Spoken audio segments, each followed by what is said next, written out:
नमस्कार, मी राहुल कुलकर्णी. NDTVच्या ह्या ग्राउंड झिरोमध्ये आज जवळपास 30 भाग झालेत की जे कोकणापासून आम्ही आता पूर्व विदर्भाचा मुख्य भाग इथपर्यंतचा प्रवास केला. आणि ह्या प्रवासामध्ये सर्वसामान्य जनता बोललीच, पण पत्रकार भाष्यकार असतात. त्यांचा जनसंपर्क पण खूप दांडगा असतो आणि किमान त्यांना भविष्याचा अंदाज येतो. आणि म्हणून मी प्रत्येक वेळेला असं करतो की पश्चिम महाराष्ट्राचा भाग झाला की पश्चिम महाराष्ट्रातले जे महत्त्वाचे चेहरे आहेत पत्रकारितेतले त्यांना मी बोलवतो. आणि आज नागपूरमध्ये आपण आहोत. तर प्रदीप मैत्र जे वरिष्ठ पत्रकार आहेत, सर तुमचं स्वागत आहे NDTVमध्ये. माझे सहकारी आहेत संजय तिवारी, जे आमचं इथलं काम पाहतात. दैनिक दिव्य मराठी म्हणजे भास्कर ग्रुपचे अतुल पेटकर साहेब आहेत.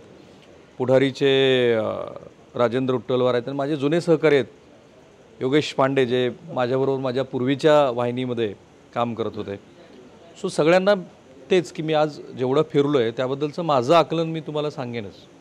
तर साधारणपणे काय वाटतं तुम्हाला? नागपूर शहर आधी सेंटर करू आणि मग संपूर्ण विदर्भाचं विश्लेषण करू. घ्या तुमच्या हातामध्ये. नागपूर शहराचा विचार करता 2019 गेल्या वेळच्या निवडणुकीचा विचार करता इथे 12 जागा आहेत. नागपूर शहरात 12 आणि ग्रामीणच्या 6, अशा 6 आणि 6 12 जागांपैकी मागच्या वेळी भाजपकडे 4 जागा होत्या. शहरात 4 आणि ग्रामीणमध्ये 4 दोन्ही मिळून 6 म्हणजे दक्षिण पश्चिमची एक देवेंद्र फडणवीसांची जागा आहे, कृष्णा खोपडेंची एक जागा आहे, नंतर विकास कुंभारे 3 मध्य, आणि एक जागा जी आहे ती समीर मेघे हिंगण्याची.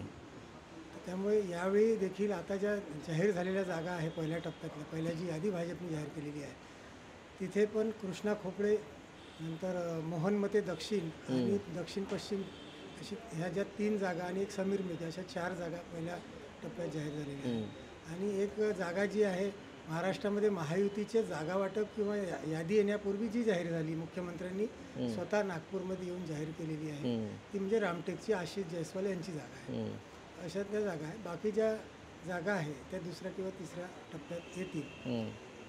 नागपूरचा विचार करता यावेळी देखील महाविकास आघाडी आणि महायुतीमध्ये चांगला संघर्ष पाहायला मिळू शकतो. आणि अनेकांच्या दृष्टीने यावेळी शेवटची निवडणूक आहे त्यांच्या दृष्टीने, वयाच्या दृष्टीने, तर त्यामुळे मोठ्या प्रमाणात बंडखोरी यावेळी बघायला मिळू शकते असा अंदाज आहे. कारण आज अर्ज उचल करण्याच्या पहिल्याच दिवशी जवळपास 12 जागांसाठी 462 अर्ज केले. त्यामुळे येणाऱ्या काळामध्ये इथे प्रचंड चुरस बघायला मिळेल असं वाटतं. राईट. पण आपण असं आहे योगेश की आपण हा भाग सुरू करायच्या आधी, कारण मी थोडंसं इनपुट घेतच होतो, नागपूरचीच फक्त भाजप विस्कळीत आहे असं नाही आहे. मी जे बघितलं वेगवेगळ्या भागामध्ये जवळपास सगळीकडेच अशी परिस्थिती आहे. जो त्यांचा स्ट्रॉंगहोल्ड होता त्याही ठिकाणी असं दिसतं की पक्ष संघटन बहुतेक सत्ता आल्यामुळे एक प्रकारची जी लिथार्जी येते ते असेल. शेजारच्या मध्य प्रदेशचा जो इन्फ्लुएन्स आहे तो फक्त महाराष्ट्रातच असं नाही आहे, तो बंगालमध्ये पण मी बघितला होता. ज्या ज्या ठिकाणी भारतीय जनता पार्टी आता निवडणूक लढते तिथे बघ. सो आता नागपूर शहरामध्ये जे 2014 आणि 2019ला झालं, 44 नंतर टॅली 24वरती आली, ती अजूनही खाली जाईल अशी स्थिती आहे की ग्राउंड रिकवर करतील? जर आपण 1.5 महिना अगोदरची जर परिस्थिती बघितली असती तर नक्कीच भाजप विस्कळीत होती. मात्र संघाच्या अनेक लोकांनी सूत्र हाती घेतलेली आहे पूर्ण महाराष्ट्रात. स्वतः सहकार्य व अतुल्यमय ते दिव्य मराठीने बातमी ब्रेक केली. अरुण कुमार जे आहेत ते स्वतः लक्ष देऊन आहेत. आणि भाजप कॅडर बेस्ड पार्टी आहे. शेवटी लोक जे आहेत ते तळागाळाशी जुळलेले होते. मात्र 2014 आणि 19मध्ये सत्ता ज्या पद्धतीने आली भाजपची केंद्रामध्ये, लिथार्जी आली. कार्यकर्ते जे आहेत ते फक्त सेल्फीसाठी, पदाधिकारी सेल्फी काढण्यासाठी आणि नेत्यांभोवती फिरण्यासाठी, आपल्याला पदरात पाडून घेण्यासाठी त्यांनी ज्या पद्धतीने कार्य करायला पाहिजे होतं ते केलं नाही. आत्ता ज्या निवडणुका झाल्या लोकसभेच्या त्याच्यात स्पष्टपणे हा फटका दिसला. ज्या पद्धतीने गडकरींनी दावा केला होता की 5 लाख मतांनी मी निवडून येईल, प्रचारच करणार नाही, बट त्याच्यात कंडिशन होती की 75% जास्त मतदान झालं तर. 75% जास्त मतदानही झालं नाही. भाजपचा जिथे स्ट्रॉंग होल्ड होता तिथे 40 ते 45% वर मतदान गेलं नाही. त्यामुळे एकूणच सगळ्या याच्यात फटका बसला. ना मतदारांना बाहेर काढू शकले, ना मतदान केंद्रापर्यंत पोहोचवू शकले. आणि जो बेल्ट त्यांचा कमकुवत होता तिथे स्ट्रॉंग करण्यासाठी प्रयत्न झाले नाहीत. मागच्या 1.5 महिन्यापासून मध्य प्रदेशची एक मोठी टीम इथे आलेली आहे. 700हून अधिक कार्यकर्ते आहे. कैलास विजयवर्गीय स्वतः लक्ष देऊन आहेत आणि ते गावागावात फिरत आहेत. त्यांनी कार्यकर्त्यांना अक्षरशः कामाला लावलेलं आहे. आणि त्यामुळे म्हणजे मध्य प्रदेशवरून रसद मागवावी लागली यावेळेला. तसंच मागवावी लागली. लाडली बहीण ज्या पद्धतीने मध्य प्रदेशवरनं मागवल्या इम्पोर्ट झाली होती, अगदी तसंच तिथून मदत मागवावी लागलेली आहे. ते कार्यकर्ते फिरत आहेत आणि एक नियोजन सध्या तरी प्रचारात दिसून येत आहे. भाजपच्या नेत्यांनी सांगितलं होतं की त्यांना जेव्हा सुरुवातीला इथे मध्य प्रदेशचे लोक आले आणि काही नेत्यांनी आढावा घेतला होता, तेव्हा नागपूर जिल्ह्यात 12 पैकी त्यांना 2 ते 3 जागा निघतील अशीच एक शक्यता वाटत होती. मात्र आता स्थिती बदललेली आहे. आता 22 वर्ष झालेला आहे. त्यांना वाटतंय की 3 जागा टफ जातील, बाकी जागांवर त्यांचं निघून जाईल, जागा निघून जाईल. आणि सध्या उमेदवार डिक्लेअर व्हायचे आहेत. बंडखोरीची शक्यता आहे. विशेषतः नागपूर जिल्ह्याची जर गोष्ट केली, हा मोठ्या राज्यासाठी हाय प्रोफाईल लढत याच्यासाठी आहे की प्रदेशाध्यक्ष भाजपचे इथून आहेत आणि उपमुख्यमंत्री स्वतः इथून आहेत आणि राष्ट्रीय स्वयंसेवक संघाचं मुख्यालय मध्य नागपुरात आहे आणि मध्य नागपुरातनं कोणाला तिकीट मिळतं यावरून भाजपमध्ये एकमत झालेलं नाही आणि तिथे संघाचा माणूस देणं शक्य नाही आहे. कारण की जे जातीय समीकरण आहेत तिथे हलबा किंवा मुस्लिम अशा पद्धतीचेच तिथे उमेदवार जे आहेत ते चालणार आहेत. त्यामुळे उमेदवार कोण डिक्लेअर करतात त्याच्यावर बरेच काही गोष्टी आहेत आणि देवेंद्र फडणवीसांनी हे मान्य केलं होतं. संघासमोरही त्यांनी सांगितलं होतं की आम्ही बऱ्याच जागांवर लोकसभेमध्ये उमेदवार निवड करण्यास चुकलो होतो. अँटी इन्कम्बन्सी थोड्या प्रमाणात 20% जरी असली तरी तो उमेदवार पडू शकतो याची जाणीव राजकीय धोरण यांना होती. भाजपच्या लोकांना सांगितलं होतं. मात्र आग्रहास्तोर किंवा वेगवेगळ्या कारणांमुळे त्यांना परत संधी देण्यात आली. गडचिरोलीचं उदाहरण आहे आपल्याकडे किंवा भंडारा गोंदियाचं उदाहरण आहे. तर त्यामुळे आता निवडणुकीच्या संदर्भात कशा पद्धतीने पुढच्या 4 ते 5 दिवसात हे घोषणा करतात नवीन उमेदवारांची त्याच्यावर बरंच काय अवलंबून असणार आहे. आता नागपूरची गोष्ट केली तर मोहन मते यांना परत संधी देण्यात आलेली आहे. कृष्णा खोपडे यांची 4थी टर्म असेल ह्यावेळेला. विकास कुंभारे हे मागता आहेत मध्य नागपुरात तर त्यांची 4थी टर्म असेल. देवेंद्र फडणवीस हे सेकंड हॅट्रिकसाठी आता उतरत आहे. तर या पद्धतीचं आहे. तर नवीन चेहऱ्यांमध्ये कुठेतरी आहे की आम्ही नवीन चेहरे कधी येतील. पश्चिम नागपूर अजून डिसाईड झालेलं नाही आहे. उत्तर नागपुरात यांच्याकडे प्रभावी चेहरा अजूनही नाही आहे. तर भाजप डिसाईड करू शकत नाही जिथे स्ट्रॉंग होल्ड आहे तिथे सुद्धा नाही, ह्या स्ट्रॉंग होल्ड असलेल्या नाही. आता ज्या पहिली यादी जी जाहीर झाली त्याच्यात विद्यमान आमदारांचाच विचार करण्यात आला होता आणि केंद्रीय जी समिती आहे निवडणूक समिती दिल्लीत जी बैठक झाली तर ज्या विद्यमान आमदार आहेत त्याच्या संदर्भात ज्या जागा आहेत त्याच्यावरच ही पूर्ण बैठक झाली होती. आता सेकंड फेजमध्ये जिथे टसल आहे किंवा जिथे उमेदवार कुठला निवडावा 2 किंवा ती 2हून अधिक उमेदवार प्रभावी वाटत आहेत इच्छुक आहेत त्या ठिकाणी आणि अँटी इन्कम्बन्सी हा मेजर फॅक्टर त्यांनी विचारात घेतलेला आहे. तर त्यामुळे त्यांनी होल्डवर ठेवलेला आहे. आणि तिसऱ्या याच्यात जी यादी जाहीर होईल जिथे बिलकुलच होल्ड नाही आहे त्यांचा जसं उत्तर नागपूर झाला ते बहुतेक तिसऱ्या टप्प्यात येऊ शकेल. बट जर आपण जो पहिला प्रश्न विचारला होता की नियोजन विस्कळीत आहे का, 1.5 महिना अगोदर निश्चित होतं पण आता गाडी थोडीफार रुळावर नक्की. प्रदीप जी असं आहे की मी आता एक टप्प्याटप्प्याने सांगतो. मी जेवढा काही सेन्स घेतला तर मला काही गोष्टी जाणवतात. एक तर लोकसभेला जसं वातावरण होतं तसं ते नाही आहे. बऱ्यापैकी निवडलेलं आहे. म्हणजे लोकांनी महायुतीचे उमेदवार पाडायचे अशीच भूमिका घेतलेली होती लोकसभेला. ती आता तशी दिसत नाही. उमेदवार कोण हाचा पहिला प्राधान्यक्रम आहे. जे ओल्ड नॅरेटिव्ह होता ते बहुतेक आता काम करणार नाही. पण त्याच्यात पण एक गोष्ट मात्र जाणवली की सर्वसाधारण मध्यमवर्गीय आणि खालचा जो कनिष्ठ वर्ग आहे तो भाजपवरती विदर्भामध्ये नाराज आहे. मी आता तुम्ही लाडकी बहीण योजना आणली, लोक त्याला काउंटर करतात की महागाई किती वाढवली आहे तुम्ही लगेचच. किंवा शेतकऱ्यांना तुम्ही विचारा ते सरळ सरळ म्हणतात की ह्या सरकारने सोयाबीनला दर दिला नाही, कापसाला दर दिला नाही, आमचं सरकार नाही हे काँग्रेसचंच सरकार बरं आहे. अशा पद्धतीचं सर्वसाधारण नेरेटिव्ह आमच्या ह्या चर्चेतून दिसतं. हे दोघांनाही मला तुम्हाला विचारायचं. मला असं वाटतं की मी योगेश जे सांगितले आहे त्यात मी अनेक गोष्टीवर सहमत आहे. ओके. कारण जे हे जे लोकसभाचे जे निवडणूक झाले होते त्यात जे BJPच्या कॅडरमध्ये रँक अँड फाईलमध्ये जे लेथर्जीपणा होते ते आता तसा नाही आहे. आणि लोकसभा इलेक्शनमध्ये ज्या पद्धतीने RSS या संपूर्ण इलेक्शनमध्ये सहभाग करायला पाहिजे होतं ते केलेच नाही. बरोबर नव्हतं. हो, म्हणजे तसा म्हणजे एक प्रोॲक्टिव्ह नव्हते. परंतु या इलेक्शनमध्ये ज्या पद्धतीने अतुल लिमी ज्या पद्धतीने कोऑर्डिनेट करत आहे, रेग्युलर मीटिंग घेत आहे, बूथ मॅनेजमेंट जशा पद्धतीने ते करत आहे त्याच्या बूथ लेवलवरची मीटिंग ते दिसते की RSS आता एकदम प्रोॲक्टिव्ह आहे. याच्यात थोडाफार डिव्हिडंड बहुतेक मिळतील. ओके. परंतु पूर्व विदर्भामध्ये आपण सांगितले आहे पूर्व विदर्भामध्ये 3 लोकसभा कॉन्स्टिट्युन्सी आहे, एक गडचिरोली आहे, एक रामटेक आहे आणि एक चंद्रपूर आहे. हे तिन्ही लोकसभामध्ये सर्व ठिकाणी काँग्रेस, सर्व असेंब्ली सेगमेंटमध्ये काँग्रेस पुढे होते, म्हणजे 18 सीटमध्ये. तर जर असेल म्हणजे मुनगंटीवर म्हणजे बहुतेक ते डिफीट होणार आहे अशाच म्हणजे ते सुरुवातीपासूनच होतं. परंतु तसा नाही आहे. म्हणजे ते तशा प्रकार नॅरेटिव्ह इथे जे महाविकास आघाडीचे जे नेता जे लोक आहे ते तशा प्रकार नॅरेटिव्ह आतापर्यंत सेट करू शकले नाही जसा स्ट्रॉंग नॅरेटिव्ह लोकसभामध्ये होते. याच्या बहुतेक म्हणजे ते मिनिमाइज करू शकतील BJP या निवडणुकीमध्ये. आणि संपूर्ण पूर्व विदर्भामध्ये जर आपण पाहिले तर election it is purely state fight होणार आहे बिटवीन BJP आणि काँग्रेस. इथे शिवसेना आणि NCP म्हणजे हार्डली मॅटर करतात. इथे दोनच पक्ष आहे ते BJP आणि काँग्रेस. आणि मला असं वाटते की जशा निवडणूक 2024च्या लोकसभामध्ये झाली आणि जशा पद्धतीने म्हणजे संपूर्ण विदर्भामध्ये बहुतेक 15 असेंब्ली सेगमेंटमध्ये ते लीड होते आणि 60 पैकी 62 मध्ये 62 सॉरी आणि आणि आणि काँग्रेस 29. आणि जर 2019चा जे असेंब्ली इलेक्शन होते त्यात BJP 29 होते आणि काँग्रेस 15 होते. मला असं वाटतं की BJP can maintain the tally जे 2019 हां 2019चं जे टॅली होते 29चा BJPचा ते बहुतेक मेंटेन करू शकतील. कारण तसा जे रोष होते लोकसभाच्या इलेक्शनमध्ये तसा ते मिनिमाइज केले आहे.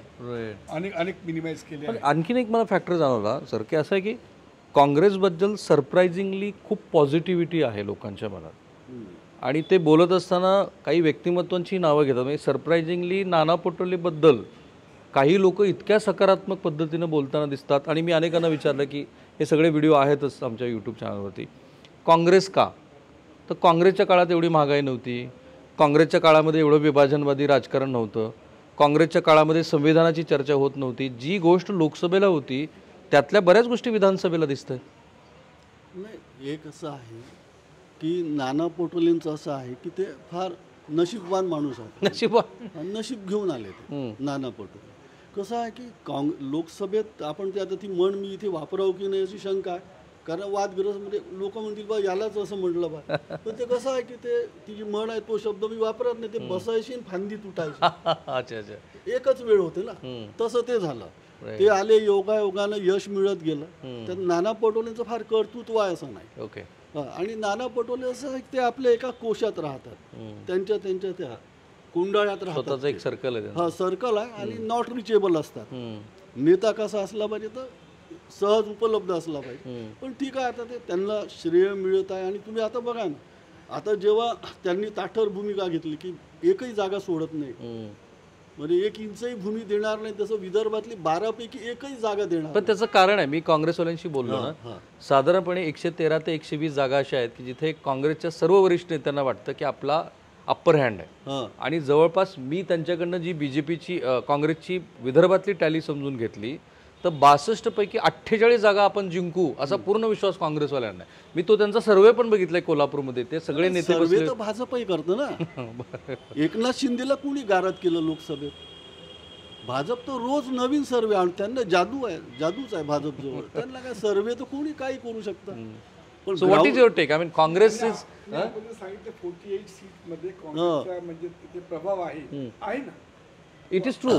काँग्रेस फॅक्टर आहे ना. करेक्ट. आणि जे बाकी जे उबाटा आहे आणि शरद पवारचे no, I have a one straightforward question here is whether Congress is going to win 48 seat और नॉट? नाही. काँग्रेस नॉट. नो, नाही ना, बिलकुल नाही. आम्हाला असं वाटत नाही. परंतु एकदम स्टेट फाईट आहे बिटवीन काँग्रेस आणि BJP. जर BJP जर टाली मेंटेन केली म्हणजे 2019चा जे टाली आहे 29 सीटचा. पण काँग्रेस जर जिंकत नसेल 48 का त्यांच्या विरोधात जाणारे मुद्दे काय आहेत? आता सगळं तर त्यांना अनुकूल आहे. सरकार इन्कम्बंट आहे, अँटी इन्कम्बन्सीचा फॅक्टर नाही आहे. आता तसं राहिलं. मी का म्हटलं, लोकसभेत जे मुद्दे होते ना, म्हणजे लोकसभेत रिक्टर स्केलवर जे भूकंपाचे धक्के होते भाजपसाठी, ते आता एकदम तीव्रता कमी झाली. अच्छा. आता ते कमी झाले, तेवढी तीव्रता राहिली नाही. राईट. दुसरी गोष्ट, तेव्हा जे मुद्दे होते की संविधान, नंतर भाजपचं जे हे होतं गर्व जो होता, अब की बार 400 पार, तो नाही आता ना कुठे राहिला. आता कोएलिशन गव्हर्नमेंट आहे, आता भाजपही गव्हर्नमेंट, आता ते सर्वांना घेऊन आता त्यांना थोडक्यात का ते मोदींचा रथ एकदम जमिनीवर आलेला आहे. हा. तर आता दुसरं महत्वाचं असं की लोकसभेत काय झालं की संघाची जी कामाची पद्धत आहे ते शेवटच्या क्षणी नियोजन करतात आणि कार्यक्रम देतात व्यवस्थित की हे असं करायचं आहे, आणि तिकडून निरोप आला की सगळे काम लोकसभेमध्ये ते नियोजनच आलं नाही. राईट. त्यांनी केलंच नाही ते. आता तसं नाही आहे. आता हे फडणवीसांच्या लक्षात आलं की आता आपण, आणि नड्डांचं ते स्टेटमेंट, त्याच्यामुळे मग आता ते सगळे संघाला गच्छामी, संघाला शरणच गेले ते. तर मग संघाने त्यांना लिंबाईनी वगैरे सांगितलं, तुम्ही फडणवीसांची बॉडी लँग्वेज बघा, ते त्यांच्या 6 मीटिंग झाल्या, 7व्या मीटिंग नंतर फडणवीस हसायला लागले थोडे, नाही तर असं त्यांच्या चेहऱ्यावर संघाला कन्व्हिन्स केलं थोडक्यात. नाही, संघाने त्यांना आश्वस्त केलं. ते काँग्रेसचा मुद्दा हा 48 जागात प्रभाव निश्चित आहे काँग्रेसचा, पण काँग्रेसमध्ये ना गटबाजीचा एक मोठा फॅक्टर आहे. तो तर सगळे मुख्यमंत्री पदाचे गोल करतील ते, अनेक ठिकाणी त्यांचा सेल्फ गोल 100% होणार. नागपूर जिल्ह्यात ही तशी स्थिती आहे. ती हरियाणामध्ये काँग्रेसनं दाखवून दिलं. म्हणजे आम्ही जेव्हा ट्विट केलं तेव्हा जिंकणारी लढाई कशी हरावी आहे याचं उत्तम उदाहरण काँग्रेसने दाखवून दिलं. पण असं आहे संजय की कास्ट अरिथमेटिक जे आहे ना, कारण मराठवाड्यात मी फिरलो, पश्चिम महाराष्ट्रात मी फिरलो, तिथे मला माहिती आहे पश्चिम महाराष्ट्रामध्ये सर्वसाधारणपणे भारतीय जनता पार्टीच्या विरोधातलं एकच नॅरेटिव्ह आहे, ते म्हणजे शाहू फुले आंबेडकरांच्या विचाराला हा काही पक्ष बांधील नाही. मराठवाड्यामध्ये आता पूर्णपणे जरांगे फॅक्टर आहे, आणि तो 46च्या 46 विधानसभा मतदारसंघामध्ये इफेक्टिव्ह आहे. हां, पूर्ण आहे. म्हणजे तुम्ही मराठवाड्याच्या, येस, उत्तर महाराष्ट्राचा नाशिक, नगर हा जिल्हा, पश्चिम महाराष्ट्रातला अगदी गडहिंग्लजपर्यंतचा सगळा टापू, साधारणपणे 101 विधानसभा मतदारसंघामध्ये हा फॅक्टर, न्यूसेन्स व्हॅल्यू 5-10 हजाराचा असू शकतो.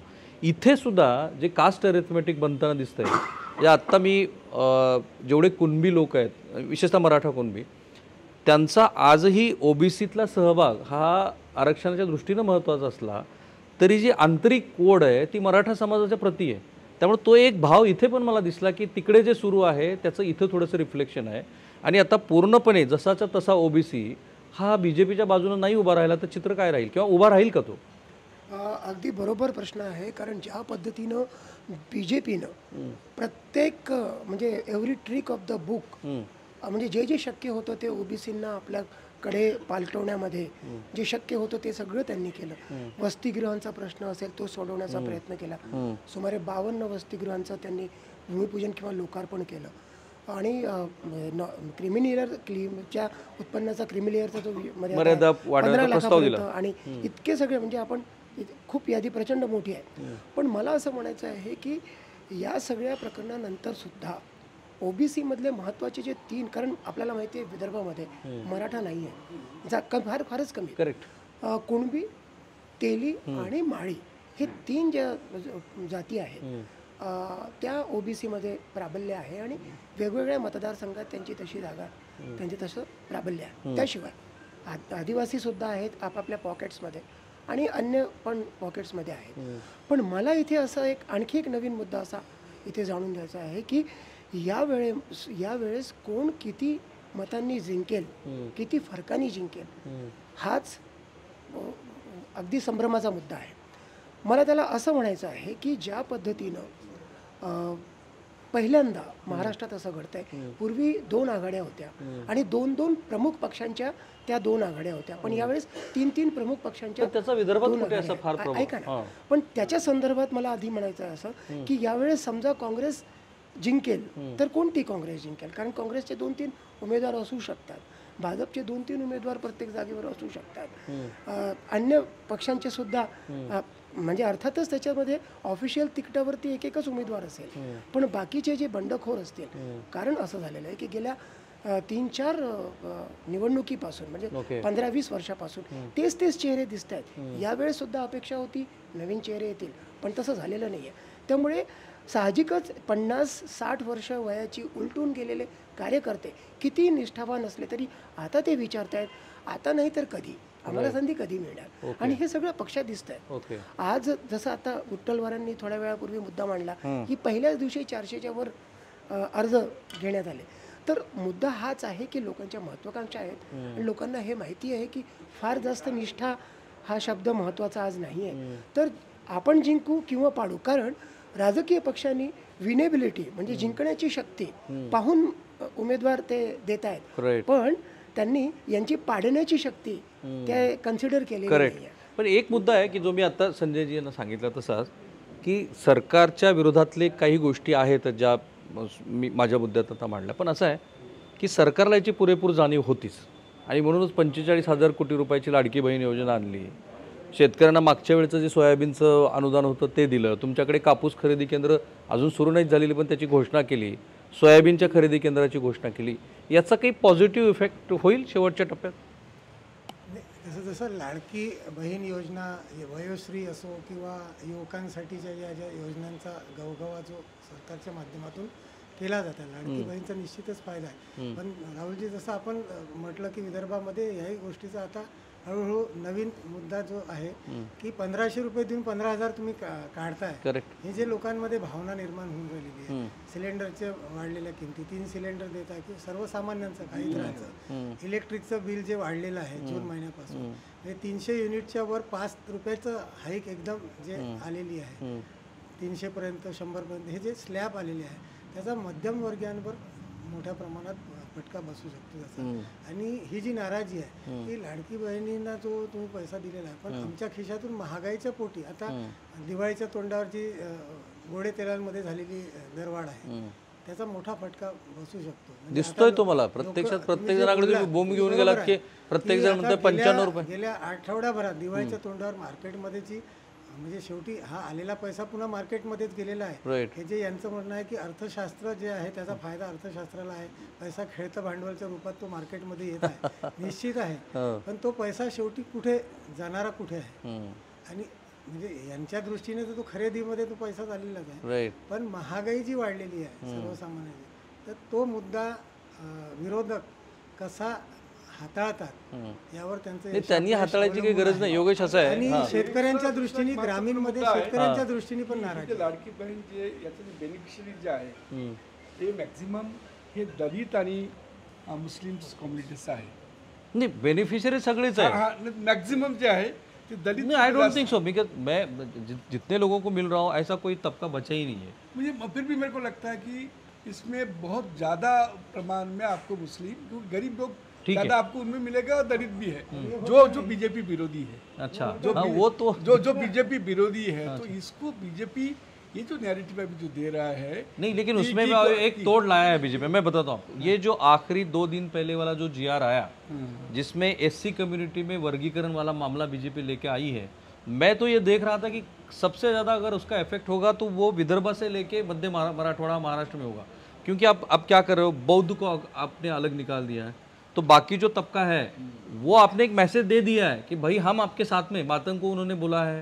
नहीं सर, दूसरी बात ये है ऐसा है ना, ये शायद बीजेपी को मालूम पड़ा कि ये जो बेनिफिशियरी जो है इसमें से मैक्सिमम ये दलित और मुस्लिम है जो उनको वोटर्स नहीं है, जो ये 2024 का लोकसभा में उनको दिखाई दिया. तो उन्होंने एक दूसरा एक नैरेटिव अभी जो सेट कर रहे हैं, पता नहीं वो सक्सेस अगर होता है तो बीजेपी को बेनिफिट है कि कांग्रेस का ही एक लीडर ये हाईकोर्ट में रीट फाइल किया इसके खिलाफ, जो अनिल बटपल्लीवार है. ये नैरेटिव अगर मान लीजिए बार बार देवेंद्र फडणवीस और बाकी नहीं, मुझे कहीं नहीं दिखाई दिया वो, क्योंकि ये अगर लोग आएंगे तो बंद कर देगा, ये जो एक डर अगर जो पैदा कर रहे हैं और वो उदाहरण दे रहे हैं हाईकोर्ट का रीट पिटिशन, ये नैरेटिव अगर मान लीजिए कि वर्क करेगा तो थोड़ा बहुत बीजेपी. नहीं, मैं आप सब लोगों के लिए नाही, मी सगळ्यांसाठीच मी जेवढं बघितलं की लाडकी बहीणचं पिनिट्रेशन 100% आहे. लोक म्हणतात की हे एकनाथ शिंदेने दिलेली योजना आहे, म्हणतात भाजपने दिलेली, पण त्याला काउंटर काय माहिती आहे का, त्याला लगेच ते तेलाचे वाढलेले दर आणि शेतकऱ्यांना न मिळालेले पैसे हे स्वतःच सांगतात की याचा आम्हाला कुठे ना कुठेतरी फटका बसणार आहे. नाही नाही, हे कसं असतं, तुम्ही जेव्हा टीम घेऊन जाता तुमची गावखेड्यामध्ये, लोकही हुशार असतात.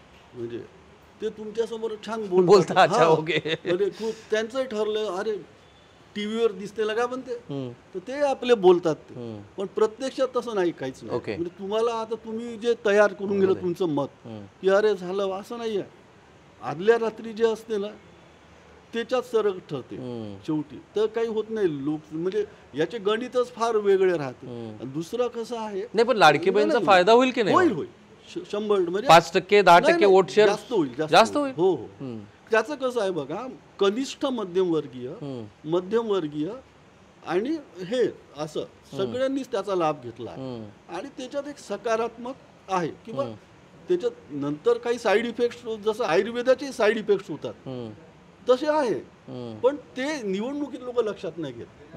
म्हणजे जसं बा ग्रामीण भागामध्ये एक तर मजूर मिळत नाही शेतीला, तसेच मिळत नाही. राईट. आता आणि कसं आहे की ह्या ज्या महिला मजूर ज्या होतात, आता निंदन आहे, खुरप नाही, तर दुपारी 12ला जायचं, 1:30 वाजता लगेच जेवायला बसायचं आणि 2 तास काम करायचं. आता 1,500 भेटल्यामुळे ते बंद झालं. तो अजून साईड इफेक्ट हा एक मोठा साईड इफेक्ट आहे. पण त्याच्यामुळे पण त्याचा तेवढा परिणाम होणार नाही, कारण यावेळेस कसं आहे की संघ पूर्णपणे उतरला मैदानात. ओके. त्यांनी त्यांची एक स्वतंत्र यंत्रणा आहे. जसं आता विश्व हिंदू परिषद आहे, केशवराव मानकर ट्रस्ट आहे, आणि आपलं वनवासी कला राष्ट्र यांच्याकडे त्यांनी आदिवासींची जबाबदारी दिली. आदिवासी मतं तुम्ही काढा. एकट्या विदर्भामध्ये केशवराव नाही, मानकर फक्त ट्रस्ट संघ पूर्णपणे ऍक्टिव्ह झाला आणि तो पूर्ण सरकारच्या बाजूने उभा आहे, याचा पूर्ण फायदा सरकारला होईल असं तुम्हाला वाटतं? कारण सरकारबद्दलचे इतके सगळे निगेटिव्ह एलिमेंट्स काय म्हटलं, तेवढा नाही जरी झाला राईट. तरी ते मत थोडेसे डायल्यूट होतील, कारण ते कामाला त्यांनी एक विस्तारक दिला. ठीक आहे, पण प्रत्येक त्यातला बूथवर. दुसरा मुद्दा पण असा योगेश की आम्हीच खूप त्याच्या बातम्या केल्या आहे की श्री नितीन गडकरी हे खूप ऍक्टिव्ह होणार आहेत, त्यांचा खूप, आणि अजून नाही ते होणार आहेत की नाही इथपासून सुरुवात आहे. आणि मधल्या काळातली त्यांची सगळी स्टेटमेंट्स बघितली तर विरोधी पक्षाची आता महाराष्ट्रात गरजच राहिलेली नाही, अशी सगळी चित्र आहे. आणि मी संघाच्या अनेक लोकांचा संजयनीच नंबर दिला आणि त्यांच्याशी मी पण बोललो. सो मुद्दा क्रमांक 1 की नितीन गडकरी यांचं खरंच ॲक्टिव्ह होण्याचे काही खरेच परिणाम असतात का? आणि आता अगदी शेवटच्या टप्प्यात आहोत, म्हणून या 62 पैकी भाजपला किती जागा मिळतील असा अंदाज आहे तुमचा? सगळ्यात पहिले तर गडकरींचं कसं आहे की गडकरींसाठी एक असा नॅरेटिव्ह सेट झाला की गडकरी सक्रिय होणार आहेत, पण हे लोक विसरतात की गडकरी खरोखर सक्रिय होते. आणि गडकरींनी कसं आहे, भाषणबाजी न करता, ठीक आहे ते काही वादग्रस्त वक्तव्य त्यांनी केले, पण प्रचारासाठी भाषणबाजी न करता त्यांनी कामातून दाखवून दिलं. आणि त्याच्यामुळे जर कोकणात इथून गाडीने गेलो मी नागपूरवरून, तर मी कोकणापर्यंत अतिशय चांगल्या पद्धतीने गडकरीचंच नाव घेतात लोक, आणि लोक गडकरीचं नाव घेतात. नागपुरात आले रे, गडकरींच्या शहरात आले असं लोक म्हणतात. त्यामुळे गडकरी प्रचारासाठी घरोघरी फिरणं ही गडकरींचं लेवलचं राहिलेलं नाही आहे, ते कामातून दाखवून देतात. आणि गरज पडली तिथे गडकरी, आता शेवटचे 10 दिवस 15 दिवस पाहिले तर गडकरी सगळ्या कार्यक्रमांना उपस्थित होते, सगळ्या ठिकाणी भूमिपूजनांना गेले, सक्रिय ते अगोदरही होते, फक्त तऱ्हा बदललेली आहे. दुसरी गोष्ट जी राहिली की 62 पैकी किती जागा भाजपला मिळतील. भाजपच्या लोकांनी 40चं टार्गेट ठेवलं होतं. अमित शहा नागपुरात येतात, बावनकुळे त्यांना म्हणतात की आम्हाला टार्गेट 40 का है. अमित शहाचं स्टेटमेंट असतं की 40 से कुछ नहीं होगा, 45 के नीचे अगर सीट आई तो सेलिब्रेशन नहीं करना. हेच अमित शहा आहे. हरियाणाचे ज्यावेळेला रिझल्ट होते त्याच्या आदल्या दिवशीपर्यंत भाजपच्या सगळ्या नेत्यांना, मोठ्या नेत्यांना, दिल्लीतल्या नेत्यांना वाटत होतं की हरियाणा गया. अमित शहांनी रात्री कैलास विजयवर्गीय आणि अमित शहांचं बोलणं झालं होतं महाराष्ट्राबद्दल, हे विजयवर्गीय यांनी दिलेली माहिती आहे. त्यांनी म्हटलं की नाही हरियाणा आ रहा है, चिंता मत करो. दुसऱ्या दिवशी तसं झालं. त्यामुळे त्यांचा विश्वास जो आहे तो भाजपला कुठपर्यंत नेतो ते पाहण्याची गोष्ट आहे. बट मागच्या वेळेपेक्षा नक्कीच भाजपला जागा ज्या आहेत त्या वाढलेल्या दिसतील. काँग्रेसचा प्रॉब्लेम आहे की एकदा गटबाजी आहे आणि काँग्रेस जे मुद्दे आहेत ते लोकांपर्यंत नेत नाही आहे. महागाईचा मुद्दा आतापर्यंत तांडव करायला पाहिजे होतं, कोणीच काही बोलत नाही. संजय राऊत, नाना पटोले हे एकमेकातच भांडणात व्यस्त आहेत. अजून तरी या क्षणापर्यंत ते चित्र आहे. तर विरोधक सत्ताधाऱ्यांवर ज्या पद्धतीने तुटून पडायला पाहिजे त्या पद्धतीने अजूनही तुटून पडत नाहीये. हा सगळ्यात महत्वाचा मुद्दा आहे. और इसको तिकीट मिला तो मैं इसके वोट कैसे काटूंगा या याच्यात काँग्रेसचे गटबाजी आणि काटबाजी दोन्ही. ओके, तो महत्वाचा मुद्दा आहे. शेवटचा मुद्दा जो कास्ट फॅक्टरचा मगाशी मुद्दा आला होता, भाजपची पीच जी आहे ना काही कास्टची राहिली नाही आहे. भाजपने नेहमी हिंदुत्वाच्या याच्यावरच निवडणूक लढलेल्या आहेत. आता कास्टच्या याच्यात भाजप जाते हा भाजपसाठी एक मोठा प्रयोग राहणार आहे. त्यामुळे त्याच्यात किती यश मिळतं ते येणारा काळ सांगेल. आदिवासी समाज लोकसभेत भाजपपासून दूर गेला होता वेगवेगळ्या नॅरेटिव्हमुळे. त्याला परत आणण्यासाठी भाजपने अनेक प्रयत्न केले आणि मोस्ट प्रोबेबली त्याच्यातले अर्धे जे वोट्स आहेत ते परत येण्याची शक्यता वर्तवण्यात येते. आणि त्याच्यासाठी वनवासी कल्याण आश्रम आणि संघाचे लोक जे आहेत त्यांना नक्कीच क्रेडिट द्यायला पाहिजे की त्यांनी परत ओढलाय. आज तुम्ही आता गडचिरोलीला समजा त्यावेळेला तुम्ही जाल त्यावेळेला तुम्हाला तिथली स्थिती लक्षात येईल की तिथले लोकसभेतले मुद्दे वेगळे होते, आता स्थानिक मुद्दे वेगळे राहणार. तो 45 तर मिळणार नाही कुठल्याही पक्षाला, ना काँग्रेसला 45 मिळतील ना भाजपला. 40 around what? No, not about 40, 35 योगेशचा कौल आहे. संजय क्या आपका कौल? मला असं वाटतं की बिटवीन 30 and 35 अशा सीट बीजेपीला मिळतील. अच्छा, मला खरोखरच वाटतं की आता it is too early to predict. कारण ज्या पद्धतीनं बंडखोरी आणि ज्या पद्धतीनं वेगवेगळ्या ठिकाणी लोकांच्या मनातल्या भावना. पण माझं एक रिडिंग आहे की साधारणतः 3-1 महिने आधी लोक स्वतःचा ठरवतात दृष्टिकोन. अर्थात बंडखोरी आणि न्यूसेन्स व्हॅल्यू प्रत्येकाचा काय महत्त्व. कारण मतांचं अंतर आणि जिंकून येणाऱ्या आणि पहिल्या दुसऱ्या नंबरच्या जो उमेदवार असेल त्यांच्या जे मतांचं अंतर असेल ते फार कमी असेल कित्येक जागांवरती. त्यामुळे आता so are you ready to give any number? हां, पण मला असं वाटतं की मागच्या वेळेपेक्षा जास्त भाजपला मिळू शकतात आणि त्याचं सर्वात मोठं कारण लाडकी बहीण योजना हेच असेल असं मला फाईन. तुम्ही 37 नंबर दिलाय. नाही, त्यांचा प्रवास उलटा झाला ना. म्हणजे ते किती 15, 44, 29. आता जास्तीत जास्त 2014ला 44, 2019ला नाही 29. येस. आणि आता मोदी लाट नाही आहे, म्हणजे मोदी लाटच नाही. त्याच्यामुळे आता ते 32 ते 35 त्याच्यावर येणार नाही. आणि फार म्हणजे तरी पण ते म्हणतील ते त्यांचं नेहमीच असतं. पण सरकार कसे फॉर्म करतील जर इथेच 32-35 आले? नाही, त्यांनी कसं केलं बघा. उमेदवार मी 24 जागा अशा आहे भाजपमध्ये, त्या त्यांना दुसऱ्या पक्षात ऍडजस्ट करायच्या. ओके. जसं राजकुमार बडोले त्यांना केलं राष्ट्रवादी अजित पवार. दुसरं चंद्रपूरची सीट आताच हारली आहे भाजपने. तिथं अपक्ष जे आहे किशोर जोरगेवार जे एकेकाळी भाजपचे कार्यकर्तेच होते, यावेळेस त्यांना जर दिलं असतं ना ती सीट निवडून आली असती. आता तर यांनी काय केलं, 10 वर्ष नाना शामपुळे लागले बाहेरचं पार्सल. आता 10 वर्ष झाले, आता त्यांचं सेटिंग झालं होतं पूर्ण. किशोर जोरगेवार येणार होते भाजप, सुधीर भाऊनं खोडा घातला, नाही पाहिजे होतं. आता सुधीर भाऊची विरोधात एकदम जाऊ नाही शकत, त्याच्यामुळे ती सीट येणारी सीट गेली भाजपची. तर असे पुष्कळ उमेदवार आहेत ज्यांना भाजपला ऍडजस्ट करायचं आहे. म्हणून पहिल्या यादीत त्यांनी फक्त जिथे वाद नाही असे उमेदवार दिले. मध्य नागपुरात आता बंटी शेळके आहे काँग्रेसकडून, तिथून समजा त्यांनी दुसरा उमेदवार दिला आणि इकडून प्रवीण दटके आले तर दटके हरतील. ओके.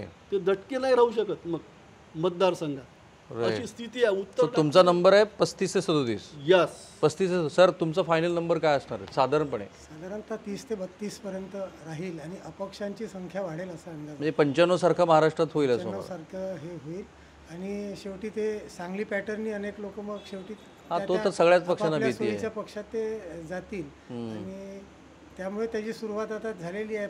इतर जसं अतुल आता बोलले की इतर पक्षात पाठवून आपला फिगर जो आहे तो मेंटेन करण्याचा जो प्रयत्न सुरू आहे तो त्याचाच एक मंत आहे. बाकी दुसरे कुठले? शिवसेना आणि राष्ट्रवादीचे इकडे काही नाही, काँग्रेस आणि भाजपशी थेट लढाई. ते 10 जागा अशा होत्या जिथे डिफरन्स जो आहे ना तो 7 ते 8 हजाराच्या आत होता. या जागा ज्या आहेत त्या डिसाइडेड राहतील की नेमकं कुठे सत्ता पालट होऊ शकतो की काय, परत भाजप जे आहे किंवा महायुतीला ॲडव्हान्टेज राहू शकतो. या 7 ते 8 जागा. आणि जर पूर्ण विदर्भाचं चित्र घेतलं तर 62 पैकी हा आकडा जवळपास 18च्या जवळपास जातो. राईट. की जिथे जो मताधिक्य आहे ते फार कमी होतं, म्हणजे 8,000च्या आतलं होतं. पण ते कुठल्याही बाजूला स्विंग होऊ शकतं. ते कुठल्याही बाजूला स्विंग होतं आणि या जागा ज्या आहेत याच नेमकं जे आहे चित्र पलटवण्यासाठी कारणीभूत राहू शकतं. राईट. थांबूया आपण इथे कारण वेळेची मर्यादा आहे. पण मी जे नेहमी करतो तसंच मी केलंय. निकालानंतर सुद्धा हाच व्हिडिओ तुम्ही काढून पहा.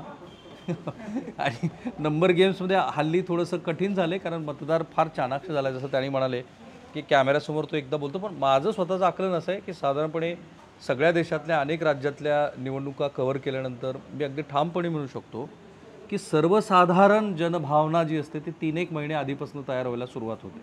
विधानसभा निवडणुकीमध्ये इन्फ्लुएन्शियल घटक असतात. उदाहरण म्हणून मी तुम्हाला सांगतो की ओडिसाच्या सगळ्या राज्यातल्या निवडणुका काढून बघा की जे राज्य हे देशातलं सर्वाधिक आदिवासी लोकसंख्या असलेलं राज्य आहे त्या राज्यांनी कायम एक आणि एकच कौल दिला आहे, तो म्हणजे विधानसभेला वेगळा आणि देशाच्या लोकसभेला वेगळा. एवढा चाणाक्ष मतदार आहे. तो कसा व्यक्त होतोय ते तुम्ही ग्राउंड झिरोतनं बघत आहात. त्यामुळं आमचं हे जे NDTV चॅनल आहे ते तुम्ही बघत राहा, फॉलो करत राहा आणि या व्हिडिओच्या कमेंट बॉक्समध्ये माझे जे सहकारी मित्र आहेत सर्व त्यांच्यासाठी सुद्धा तुम्ही काही तुमच्या कमेंट्स असतील ते जरूर पोस्ट करा. Thank you so much sir. धन्यवाद.